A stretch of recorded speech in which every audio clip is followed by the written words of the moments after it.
اعوذ باللہ من الشیطان الرجیم بسم اللہ الرحمن الرحیم الحمد للہ رب العالمین والصلاة والسلام علی سید الانبیاء والمرسلین محمد وعلی آلہ الطیبین الطاہرین اللہم صلی علی محمد وآل محمد۔ 12ویں دن کی دعا کے لیے اہل بیت اطہار علیہ السلام نے یوں ارشاد فرمایا ہے: اللہم زینی فیہ بالستر والعفاف واسترنی فیہ بلباس القنوع والکفاف واحملنی فیہ علی العدل والانصاف وآمنی فیہ من کل ما اخاف بعصمتک یا عصمت الخائفین۔ اس دعا کے اندر 4 امور کی طرف اشارہ کیا گیا ہے، اور ان 4 امور کا تعلق براہ راست تعلق انسان کے کردار سے ہے اور وہ اقدار جن کو وہ پسند کرے۔ فرمایا: اے خدایا، اس دن میں مجھے مزین کر دے اس چیز سے کہ تو میرے گناہوں پر پردہ ڈال دے اور مجھے پاکیزگی عنایت فرما۔ ایک ایک لفظ کا انتخاب اہل بیت اطہار علیہ السلام کی روایات اور ان کی دعاؤں میں کسی مطلب کی طرف اشارہ کرتا ہے۔ یہاں فرمایا کہ خدایا مجھے اپنی ستر کے ذریعے سے کہ تو میرے گناہوں پہ پردہ ڈال دیتا ہے، والعفاف، اور اس کے ذریعے سے کہ میں خود بھی گناہوں سے دور رہوں، ان چیزوں سے مجھے مزین کر دے، خوبصورت بنا دے۔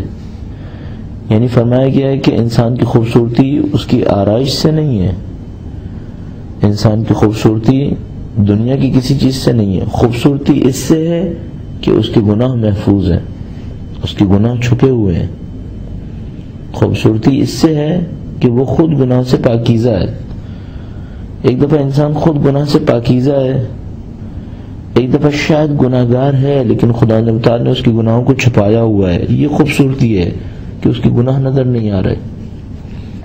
امام فرما رہے ہیں انسان کی خوبصورتی اس کے جسم سے نہیں ہے، اس کے مال سے نہیں ہے۔ گویا اگر کوئی انسان گناہگار ہے، اس کے گناہ لوگوں کو نظر آ رہے ہیں، اب کتنا ہی مال کیوں نہ ہو، کتنا ہی خوبصورت کیوں نہ ہو، یہ مزین نہیں ہے، یہ بدصورت ہے، بدنما ہے۔ امام اقدار دے رہے ہیں، امام ہمیں زندگی کو دیکھنے کا انداز سکھا رہے ہیں۔ اے خدایا مجھے مزین کر دے، مجھے خوبصورت بنا دے، ستر سے اور عفاف سے۔ ستر یہ کہ اگر میں گناہ کروں تو پردہ ڈال دے، والعفاف، اور مجھے گناہوں سے پاکیزگی عنایت فرما دے۔ عفت یہی ہے۔ ایک دفعہ عفت استعمال ہوتا ہے کسی عورت کے لیے تو کہتے ہیں حجاب میں عفت ہے، پردہ کرنے میں عورت کی عزت کی حفاظت ہے۔ ایک دفعہ مرد کے لیے عفت استعمال کرتے ہیں، مرد کے لیے عفت گناہوں سے محفوظ ہونا ہے کہ گناہ سے محفوظ رہے۔ عورت کے لیے بھی یقیناً ایسا ہی ہے، لیکن وہ اس کے جسم کے عنوان سے پردہ استعمال ہوتا ہے اور روح کے عنوان سے دونوں کے لیے، مرد اور عورت کے لیے عفت یعنی گناہوں سے محفوظ ہونا۔ بس جس طرح کسی عورت کے لیے اسلام نے اچھا نہیں سمجھا کہ اس کا جسم ظاہر ہو، اسی طرح انسان کی روح کے لیے اچھا نہیں سمجھا کہ اس کا گناہ ظاہر ہو۔ جس طرح جسم کا اظہار اسلام کی تعلیمات میں بے حجابی کہلائی گئی، گناہ کہلایا گیا، اسی طریقے سے اسلام کی تعلیمات میں اس بات کا اظہار کہ کوئی گناہ کرے ظاہر ہو جائے، خدا ایسا نہیں کرتا۔ خدا پردہ ڈال دیتا ہے، اور بہت کم وہ اہل ایمان ہوں گے جن کے گناہوں کو خدا تعالیٰ اشکار کرے گا۔ ہاں اگر کوئی خود اپنے لیے بے عزتیاں چاہتا ہے، جیسے کہ آج کا کفر ہے، جیسے کہ آج مسلمانوں کے اندر موجود کفار سے شبیہ لوگ ہیں کہ جو گناہ کر کے خوش ہیں، خدا تعالیٰ کے سامنے جرأت کا اظہار کر کے خوش ہیں، ان کے گناہوں کو خدا تعالیٰ اشکار کر دیتا ہے جو وہ نہیں چاہتا کہ ہوں، لیکن یہ خود اس طرح سے چاہ رہے ہیں۔ خدا تعالیٰ سے دعا مانگی گئی ہے یہاں پہ کہ اللہم زینی فیہ بالستر والعفاف، اے خدا تو مجھے محفوظ کر دے، میں ان منافقوں کی طرح نہیں بننا چاہتا، کافروں کی طرح نہیں بننا چاہتا جو گناہ کا اظہار کرتے ہیں اور اس میں خوبصورتی سمجھتے ہیں خوبصورت لباس پہننا خوبصورتی ہے، دولت کا اظہار خوبصورتی ہے۔ نہیں خدایا، میں گناہوں کے نہ ہونے کو خوبصورتی سمجھتا ہوں۔ زینی فیہ بالستر والعفاف، وَاسْتُرْنِي فِيهِ بِلِبَاسِ الْقُنُوعِ وَالْكَفَافِ، اے خدا مجھے دو خوبیاں دے دے، ایک تو یہ کہ میں قانع ہو جاؤں، دوسرا یہ جو میری زندگی تو نے مجھے دی ہے وہ مجھے کافی لگے۔ قناعت یہ کہ انسان کے پاس جتنا کچھ ہے اس کے اوپر صبر کرے، اسی پہ زندگی گزارے، شکوہ شکایت نہ کرے، تلاش کرے، کوشش کرے۔ مثلا اگر مالی وسائل کی کمی دیکھتا ہے، ٹھیک ہے کوشش کرے، کاروبار کرے، جو کچھ بھی کرنا چاہتا ہے کرے، لیکن اللہ سے شکوہ شکایت نہ کرے، قانع رہے۔ خدا دے تب بھی خوش، نہ دے تب بھی خوش۔ دنیا ہے، دنیا میں کیا توقع ہے، 1000 سال تو نہیں رہنا۔ ہاں یہ ہے کہ ذلت نہیں برداشت کرنا چاہتا، دوسروں کے سامنے ہاتھ پھیلانے کی ذلت نہیں چاہتا، اتنا مل جائے عزت سے زندگی گزار دوں، نہ وہ عزت جو دنیا دار سمجھتے ہیں، بہت بڑا بینک بیلنس ہو تو عزت ہے، نہیں، عزت یہ مانگتا نہیں ہے، اپنی زندگی کو ہنسی خوشی گزار دیتا ہے، یہ عزت ہے۔ وَاسْتُرْنِي فِيهِ بِلِبَاسِ الْقُنُوعِ وَالْكَفَافِ، اے خدا تو مجھے ایک لباس میں چھپا دے، وہ لباس کون سا ہے؟ قناعت کا لباس۔ والکفاف، اور اتنا مجھے دے دے میری زندگی کی معیشت، میری زندگی اور معیشت میری گزرتی چلی جائے۔ کفاف یعنی اتنا ملنا کہ اس سے زندگی گزر جائے، بس اتنا دے دے کہ زندگی گزر جائے، مالی اعتبار سے اور روح کے اعتبار سے، عادت کے اعتبار سے قناعت دے دے، بس میرے لیے اتنا کافی ہے۔ میری خواہشات بہت وسیع نہیں ہیں کہ میں تجھ سے کہوں مجھے دنیا کی ہر چیز دے دے، جیسے کہ ہمارے بعض اوقات نہیں معلوم کیوں بزرگ بعض اوقات دعا دیتے ہیں تو اس طرح دعائیں دیتے ہیں کہ شاید اسلامی تعلیمات میں بہت زیادہ معقول نہیں ہوں، خدا تجھے ساری دنیا کی دولت دے دے، سمجھ میں نہیں آتا یہ دعا کہاں سے معقول ہوگی۔ بہرحال اچھی نیت سے کرتے ہیں، اس میں کوئی شبہ نہیں۔ وَاسْتُرْنِي فِيهِ بِلِبَاسِ الْقُنُوعِ وَالْكَفَافِ، اے خدا مجھے اس دن ایک لباس میں چھپا دے، وہ لباس کون سا ہے؟ قناعت کا لباس، بہترین لباس انسان کے لیے۔ ایک دفعہ انسان ایک لباس پہنتا ہے قانے کا، جو پہن رہا ہے اس پہ خوش ہے، مجھے قناعت ہی کا لباس پہنا دے، میں قناعت پہ خوش ہوں، کفاف پہ خوش ہوں، جتنا ملے جو میرے لیے کافی ہو بس اس پہ خوش ہوں، آرزوؤں کو پھیلانا نہیں چاہتا۔ وَاحْمِلْنِي فِيهِ عَلَى الْعَدْلِ وَالْإِنصَافِ، اور یہ جو دو قناعت کا لباس ہے، ہم اس کی معاشی طاقت کو بھی نہیں سمجھ رہے، مانوی طاقت کو بھی نہیں سمجھ رہے۔ قناعت صرف اتنا نہیں ہے کہ ایک انسان اپنے اندر مطمئن رہے گا، چلو کوڑے گا نہیں، ہاں ٹھیک ہے نہیں ہے لیکن مثلا گھبرائے گا نہیں صرف اتنا نہیں ہے۔ اصل میں جب آج کی دنیا کے اوپر غور کرتا ہوں، دیکھتا ہوں آج کی دنیا کے اندر سرمایہ داری حاکم ہے، جس کے تلے 80% انسان دنیا کی پس رہے ہیں۔ اس سرمایہ داری کا علاج کیا ہے؟ اس کا مقابلہ کیسے ہو سکتا ہے؟ نہ اسلحے سے، اس کا مقابلہ قناعت سے ہو سکتا ہے۔ اصل سرمایہ داری کی بنیاد کنزیومرزم کے اوپر ہے۔ اہل بیت اطہار علیہ السلام نے ماہ رمضان میں قناعت کو طلب کیا، دیکھنا کتنا بڑا اسلحہ ہمیں دیا۔ ہم نہیں سمجھتے اہل بیت اطہار علیہ السلام کی تعلیمات کی اہمیت، ورنہ اگر اکنامکلی جا کر دیکھا جائے قناعت اتنا بڑا لباس ہے کہ اتنا بڑا اسلحہ ہے جس کے ذریعے سے ہم دنیا کی طاقتور ترین سرمایہ دارانہ نظام کا مقابلہ کر سکتے ہیں۔ ہم احساس نہیں کر رہے۔ مسلمانوں کے اندر بس یہ قناعت کی لہر دوڑ جائے، ان کو کسی کفر کے سامنے سر جھکانے کی ضرورت نہیں ہے، عزت سے زندگی گزاریں گے۔ وَاحْمِلْنِي فِيهِ عَلَى الْعَدْلِ وَالْإِنصَافِ، اے خدایا اس دن میں مجھے عدل و انصاف پر چلنے کی توفیق دے دے۔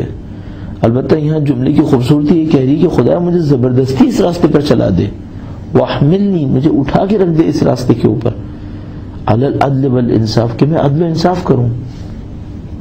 ممکن ہے کوئی یہ سوچے کہ میں عدل و انصاف کروں گا میرا نقصان ہوگا۔ مولا امیر المومنین فرماتے ہیں کہ اگر تمہیں عدل برا لگ رہا ہے، سخت لگ رہا ہے، تو یقین جانو کہ ظلم اس سے کہیں زیادہ سخت ہے، ظلم کہیں زیادہ برا ہے۔ اس لیے خدا سے دعوت کر رہے ہیں وَاحْمِلْنِي عَلَى الْعَدْلِ وَالْإِنصَافِ، اے خدایا شاید ہمارا نفس ہمیں کہے کہ عدل و انصاف اچھا نہیں ہے، لیکن تو ہمیں زبردستی اس راستے پر لگا دے۔ کیوں؟ ہماری بہتریاں اسی میں ہی ہیں کہ ہم عدل و انصاف کے راستے پر چلیں۔ ظلم ہمارے لیے اچھا نہیں ہے، ہم نے ابھی تک نہیں پہچانا، لہذا ظلم سے امیدیں باندھے بیٹھے ہیں، ظلم سے آرزویں لگائے بیٹھے ہیں، شاید ظلم کچھ دے ہی دے۔ بدترین صورت وہ تھی جو امیر المومنین کے زمانے میں ہوئی کہ جب امیر المومنین کے بعد معاویہ کی حکومت کا آغاز ہوا، امیر شام کی حکومت کا آغاز ہوا، تو کچھ لوگوں نے کہا کہ علی کا عدل اتنا سخت تھا، اب امیر شام کا ظلم ٹھیک ہے دوسروں کے لیے ظلم ہے، ہماری دنیا تو بن جائے گی۔ اور مولا ارشاد فرما رہے تھے کہ اگر تمہیں میرا عدل سخت لگ رہا ہے، ظلم یقیناً سخت لگے گا۔ بعد میں دنیا نے دیکھا جو لوگ امیر شام کے ظلم کو جو وہ دوسروں پہ کرتا تھا قبول کرنا چاہتے تھے، انہوں نے دیکھا یہ ظلم خود ان کی زندگیوں میں کتنا سخت ہو گیا۔ آج ممکن ہے کوئی سمجھے عدل و انصاف کرنا مشکل ہے، پھر یقیناً ظلم کرنا سہنا زیادہ مشکل ہے۔ آج ظلم ہم کسی اور پر کریں گے، کل خدا اسی ظالم کو ہم پہ مسلط کر دے گا، اللہ کا قانون ہے۔ فرمایا اگر تم ظلم کی مدد کرو گے، نصرت کرو گے، خدا اسی ظالم کو تمہارے اوپر مسلط کر دے گا، پھر وہی ظالم تمہیں تکلیف پہنچائے گا جس کی مدد سے تم نے کسی کو تکلیف پہنچائی تھی۔ وَاحْمِلْنِي فِيهِ عَلَى الْعَدْلِ وَالْإِنصَافِ، یہ عدل و انصاف کون سا ہے جس کے اوپر خدا مجھے چلا دے؟ زندگی کے ہر شعبے میں عدل و انصاف، معیشت میں عدل و انصاف، حقوق کی ادائیگی میں عدل و انصاف، اطراف میں موجود انسانوں کے ساتھ پیش آنے میں عدل و انصاف۔ انسان، اسلام کوئی انفرادی دین تو نہیں ہے، اسلام تو ایک انفرادی اجتماعی زندگی انسانی شخصیت کے اوپر چھا جانے والا دین ہے۔ بس یہ عدل و انصاف ہر جگہ درکار ہے، ذاتی زندگی میں بھی عدل و انصاف چاہیے، معاشرے میں بھی عدل و انصاف چاہیے۔ ذاتی زندگی کا عدل و انصاف کیا ہے؟ اپنی صلاحیتوں کے ساتھ انصاف کیجیے، خدا نے آپ کو جو صلاحیتیں دی ہیں انہیں بروئے کار لائیے، یہ آپ کا انصاف ہے۔ معاشی انصاف یہ ہے کہ جس کا جو حق ہے اس کو ادا کیجیے، گھر کے اندر بھی انصاف ہے، بچوں کے ساتھ انصاف کیجیے، بیوی بچوں کے ساتھ انصاف کرنا ذمہ داری ہے۔ اسی طریقے سے خواتین اپنے اطراف میں موجود لوگوں کے ساتھ انصاف کریں۔ اپنے آپ کو مرکز بنا لینا، دوسروں سے کہنا کہ میرے ارادے کے اوپر چلیں، یہ کہاں کا انصاف ہے؟ وَاحْمِلْنِي فِيهِ عَلَى الْعَدْلِ وَالْإِنصَافِ، اے خدا اس دن میں مجھے عدل و انصاف کے راستے پر لگا دے۔ وَآمِنِّي فِيهِ مِنْ كُلِّ مَا أَخَافُ، اور ہر اس چیز سے جس کا خوف میرے دل میں ہے مجھے پناہ دے دے۔ کس کا خوف میرے دل میں ہے؟ اب دیکھیے آج کی دنیا کو دیکھیے، ان کو خوف موت کا خوف ہے، زندگی اور دنیا کی کچھ مادی نعمتوں کے چلے جانے کا خوف ہے۔ یہ خوف بہت پست خوف ہے۔ موت کا خوف اگر اس عنوان سے کہ موت کو کوئی چیز کھونا سمجھ رہے ہیں، بالکل غلط سمجھ رہے ہیں۔ موت کھونا نہیں ہے، موت ایک نئے مرحلے میں داخل ہونا ہے۔ مومن کو اس کا خوف نہیں ہوگا کہ دنیا اس کے ہاتھ سے چلی جائے گی، مر گیا۔ مومن کو اس کا خوف بھی نہیں ہوگا کہ دنیا کی کوئی نعمت ہاتھ سے چلی جائے۔ خدا نے تعالی ارشاد فرماتا ہے دین پہ توجہ دو، آخرت کو دیکھو، لکھی لا تحزنوا علی ما فاتکم ولا تفرحوا بما آتاکم، تاکہ تمہارے ہاتھ سے کوئی چیز چلی جائے تمہیں غم و غصہ طاری نہ ہو، کوئی چیز تمہارے ہاتھ میں آئے بہت زیادہ خوشی سے پھولے نہ سماؤ۔ اللہ اس حالت کو پسند نہیں کرتا، نہ کسی چیز کے جانے کو پسند کرتا ہے کہ کسی کی چیز کے جانے کے اوپر انسان غم کرے اگر چیز دنیا کی چیز ہو۔ بس یہ خوف کس چیز کا ہے؟ خوف اس بات کا ہے میں خدا سے دور نہ ہو جاؤں، خوف اس بات کا ہے شیطان میرے اوپر طاری نہ ہو جائے، مجھے میرے اہداف سے دور نہ کر دے۔ میں چاہتا تھا خدا کی خدمت کروں، اولاد ایسی اولاد ہو جو میرے امام کے کام آئے، دیکھو اہداف پورے نہیں ہوئے، اس کا خوف ہے۔ آمنی فیہ من کل ما اخاف، ہر اس چیز سے جس سے میں ڈر رہا ہوں خدا مجھے امن و امان دے دے۔ حتیٰ اگر عذاب جہنم سے ڈر رہا ہوں تو اور خدا سے امان مانگ رہا ہوں، اس کا مطلب کیا ہے؟ خدا مجھے آتش جہنم سے امان دے دے، یعنی مجھے ایسے کاموں کی طرف لگا دے کہ پھر میں آتش جہنم سے محفوظ ہو جاؤں۔ بِعِصْمَتِكَ یا عصمت الخائفین، اے پروردگار تجھے تیری عصمت کا واسطہ، تجھے تیری پناہ کا واسطہ، اے خوفزدہ لوگوں کی پناہ۔ خدا کی پناہ سے بڑھ کر کون سی پناہ ہے؟ آج ہم ایسے انسانوں سے پناہ طلب کر رہے ہیں جو خدا کے دشمن بنے ہوئے ہیں۔ مسلمان ممالک ہیں ظلم سے پناہ مانگ رہے ہیں کہ ظلم پناہ دے دے گا۔ ظلم تو خود وہ چیز ہے جس سے پناہ حاصل ہونی چاہیے، اس سے دور ہو کر پناہ حاصل ہونی چاہیے، نہیں کہ ظلم کی گود میں بیٹھ کر پناہ حاصل ہوگی۔ پناہ ہمیں خدا کی چاہیے کہ خدا ہمیں اپنے حمایت کے اندر لے لے۔ خدا اپنی حمایت میں کیسے لے گا؟ جب اللہ کے اطاعت گزار بندے بنیں گے، اس پہ توکل کریں گے، اپنی پناہ میں لے لے گا۔ اور جس کو خدا کی پناہ مل گئی،